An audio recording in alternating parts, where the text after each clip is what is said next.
नमस्कार, मैं ज्योति श्रीवास्तव। आप देख रहे हैं सी न्यूज भारत। वक्त हो चुका है बुलेटिन का।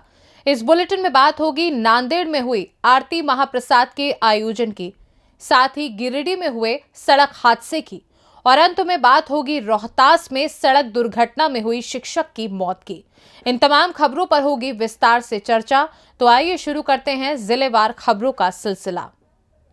नांदेड़ जिले के लोहा तहसील के कोष्ठीवाड़ी परिसर में कल संत बालू मामा के आरती महाप्रसाद का आयोजन किया गया था। उसमें भगर का प्रसाद किया था और भगर खाने से 2000 से ज्यादा लोगों को विषबाधा हो गई थी।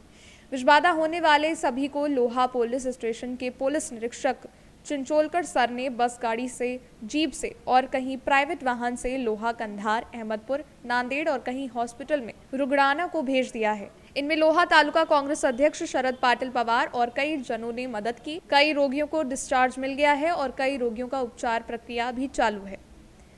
महाराष्ट्र नांदेड़ से सी न्यूज संवाददाता दिगंबर जी तेलंगे की रिपोर्ट। पूरी खबर गिरिडीह से है, जहां अनियंत्रित वैन ने 2 लोगों को कुचला, एक की मौत, एक घायल। घटना बगोदर थाना क्षेत्र के औरा बाजार की बताई गई है कि रोड पार कर रहे महिला को वैन ने टक्कर मार दी, जिससे मौके पर ही महिला की मौत हो गई, जबकि एक व्यक्ति घायल हो गया। ग्रामीणों के सहयोग से घायल व्यक्ति को प्राथमिक इलाज के लिए अस्पताल भेज दिया गया है, जबकि बगोदर पुलिस ने वाहन को जब्त कर लिया है। गिरिडीह से सी न्यूज संवाददाता अशोक कुमार यादव की रिपोर्ट। हरदोई अतरौली थाना क्षेत्र के उसराहा निवासी तुलसीराम ने पुलिस द्वारा झूठा मुकदमा दर्ज किए जाने को लेकर थक कर पीड़ित ने जन सुनवाई के माध्यम से मंगलवार को मुख्यमंत्री और डायरेक्टर जनरल ऑफ पुलिस यानी डीजीपी को लिखे पत्र में बताया कि हमारे ही गांव में विश्वनाथ, शंभू, मुन्नीलाल और रोहित आपराधिक किस्म के लोग हैं। उपरोक्त विपक्षी लोग हमारे ही खेत में खड़ी सरसों और गेहूं की फसल में जानवर छोड़ देते हैं। कई बार उलाहना विपक्षियों के परिजनों को दिया गया, लेकिन वो लोग नहीं माने।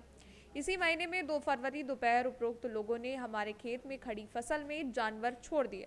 तब हमारे लड़के रामदेव ने पकड़कर जानवर को अपने घर पर आकर बांध लिया। जानवर बांधे जाने की बात विपक्षियों को मालूम होने पर उपरोक्त लोग लाठी डंडे लेकर घर में घुस आए और मेरे घर में परिजनों से गाली गलौज कर मारपीट करने लगे। इसी दौरान मारपीट में मेरा बेटा रामदेव तिवारी और मनीष को चोट आई।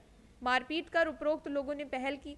थाना अतरौली पुलिस को झूठी तहरीर देकर उल्टा ही हमारे बेटे सतीश उर्फ रामदेव तिवारी और मनीष पर मारपीट करने और जाति सूचक शब्द का प्रयोग करने की बात कहकर मारपीट और दलित उत्पीड़न का मामला दर्ज करा दिया। बल्कि उपरोक्त विपक्षी के बेटे आकाश ने वीडियो में ये बात भी स्वीकार की है कि मुझे इन लोगों ने नहीं मारा पीटा, लेकिन अतरौली थाने की पुलिस ने बिना जांच किए ही हमारे बेटे पर मुकदमा पंजीकृत कर दिया। पीड़ित ने मीडिया को यह भी बताया कि अगर पुलिस बिना जांच किए आम लोगों को ऐसे ही झूठे मुकदमे दर्ज कर उन्हें परेशान करती रहेगी तो जन समुदाय के लोगों का भरोसा पुलिस से उठ जाएगा।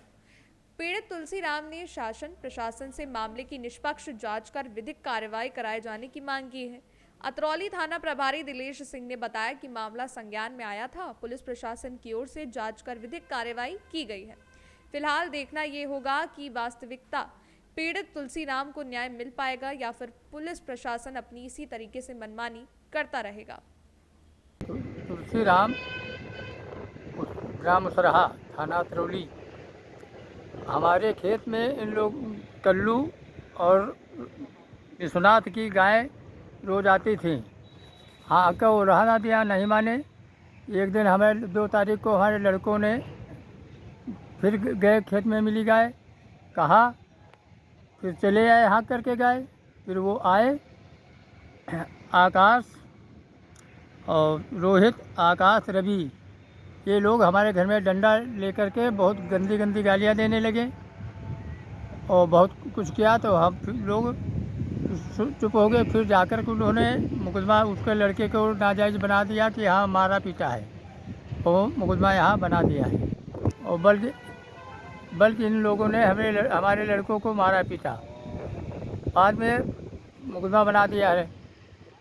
झूठायत करने के हमारी सुनी नहीं गई। वो खिलाफ पूरी पार्टी खड़ी थी, बहुत से लोग।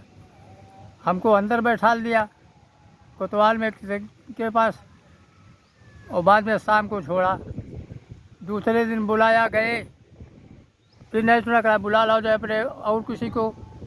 फिर बरसने लगा पानी, फिर घर चले आए। जिसके बाद हमारे सुनवाई नहीं की गई, तब जन सुनवाई के माध्यम से मुख्यमंत्री के पास सूचना दी।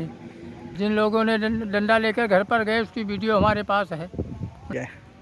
शासन से जानकर निष्पक्ष कार्रवाई की जाए, मामले की जांच कर निष्पक्ष कार्रवाई की जाए, यही हमारी मांग है।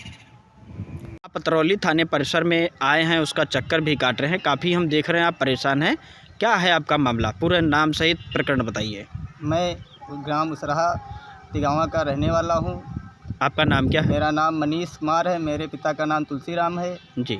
मैं अतरौली थाने इसलिए आया हूँ कि मेरे खेत में कल्लू, विश्वनाथ, शंभू और मुन्नी लाल, इन लोगों के जानवर जो है खेत में चरने जाते हैं। मैं कई बार जाके उनको बोला कि अपने हर जानवर बांध लो, लेकिन उन्होंने नहीं सुना, कोई ध्यान नहीं दिया।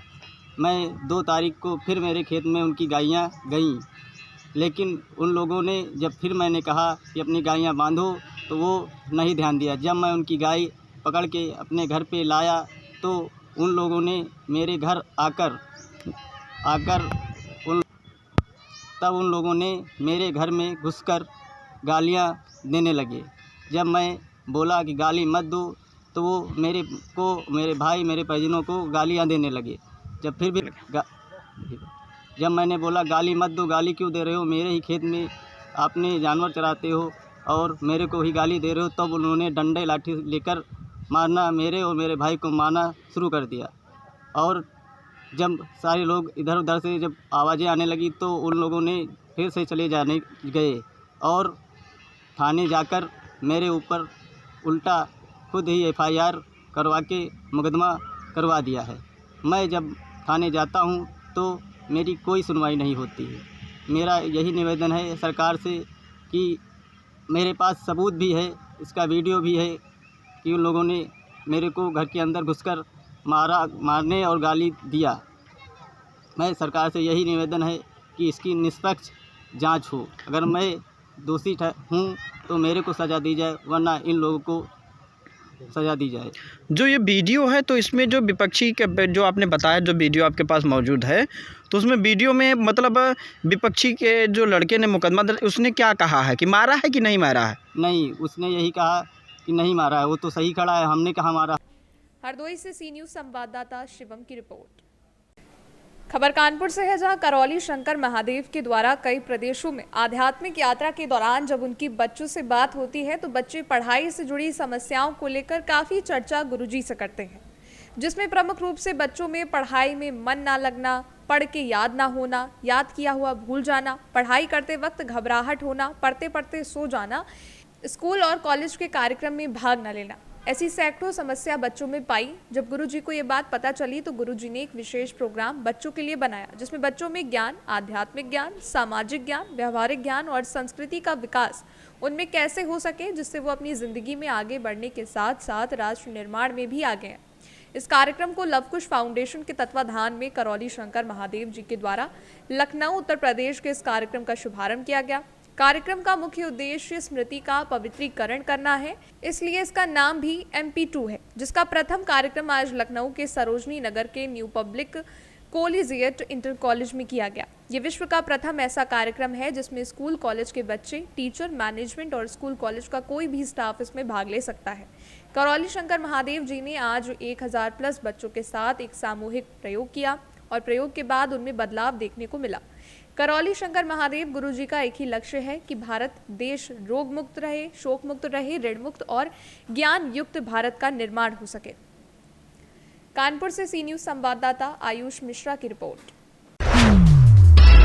खबर रोहतास जिले के नोखा थाना क्षेत्र के अंतर्गत खैराडी गांव के समीप तेज रफ्तार बस ने एक बाइक सवार शिक्षक की सड़क दुर्घटना में मौत हो गई। मृत शिक्षक राजपुर थाना क्षेत्र के बकुलाखो गांव के रहने वाले भरत पाठक का 30 वर्षीय पुत्र पप्पू पाठक बताया जा रहा है।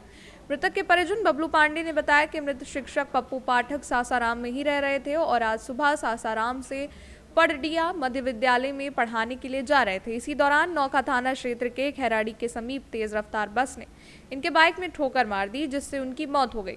घटना की सूचना पर मौके पर पहुंची पुलिस ने मृत शिक्षक के डेड बॉडी को कब्जे में लेकर पंचनामा करते हुए पोस्टमार्टम के लिए सासाराम सदर अस्पताल भेज दिया है। वहीं घटना की सूचना पर पहुंचे मृतक के परिजनों का रो रो कर बुरा हाल है। रोहतास जी, ये घटना कैसे हुआ है, क्या इस घटना के बारे में जानकारी है? एक शिक्षक थे, स्कूल में जा रहे थे पढ़ाने के लिए, समय हो गया था इनका। उसी समय घटना खराड़ी में, खैराडी गांव है, खैराडी में ही एक बस वाले ने इनको ठोकर मारी, जिससे इनकी लाश हुई। कहाँ के रहने वाले हैं ये? ये बकुला खो के रहने वाले हैं, राजपुर थाना में पड़ता है। बकुला खो ग्रामीण है और एक शिक्षक थे, सासाराम में रहते थे, सासाराम से ही जा रहे हैं। सासाराम से कहाँ जा रहे थे ये? ये पड़रिया है, मिडिल स्कूल में पढ़ाते थे, वहीं पर है। आपका परिचय? हम वहीं बकुला राजपुर के रहने वाले हैं। कौन है आप इनके? एक रिलेटिव है, आपका नाम? बबलू पाल। आज से सी न्यूज संवाददाता पंकज कुमार की report. SSP Udham Singh Nagar doctor Manjunath TC द्वारा यूसीसी यूनिफॉर्म सिविल कोड लागू होने के मद्देनजर दिए गए आवश्यक दिशा निर्देश शरारती तत्व पर पुलिस की राही बनी निगाह। आपको बता दें, Rudrapur UCC uniform civil code लागू होने के मद्देनजर आम जनमानस को शुभकामनाएं देते हुए खुरापाती और अराजकता फैलाने वाले व्यक्ति विशेष को किसी भी प्रकार से कानून व्यवस्था बिगाड़ने पर उनके विरुद्ध कठोर दंडात्मक कार्रवाई अमल में लाने की चेतावनी दी गई है। जनपद में स्थानीय पुलिस, पीएसी की कंपनियां, क्यूआरटी, एंटी राइड फोर्स और रिजर्व हथियार बंद फोर्स आदि अलर्ट मोड पर है। बहुत इंपॉर्टेंट एक ऐतिहासिक पल है जहां पर उत्तराखंड राज्य में यूसीसी लागू होने के दिशा में सरकार काम कर रही है। तो इसको लेके हम लोग बहुत सतर्क हैं।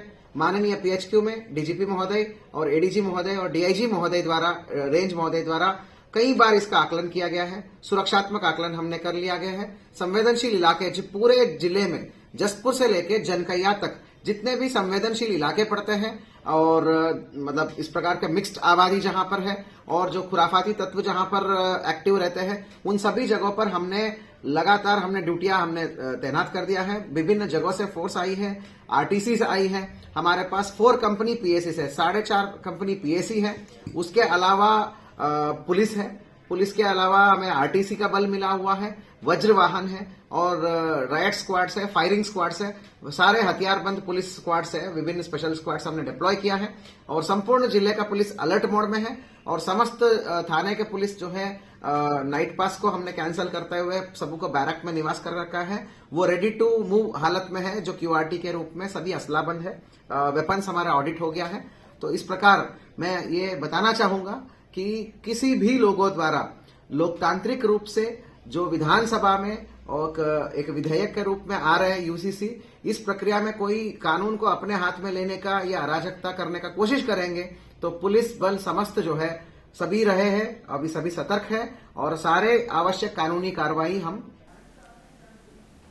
उत्तराखंड से सी न्यूज संवाददाता शादाब हुसैन की रिपोर्ट।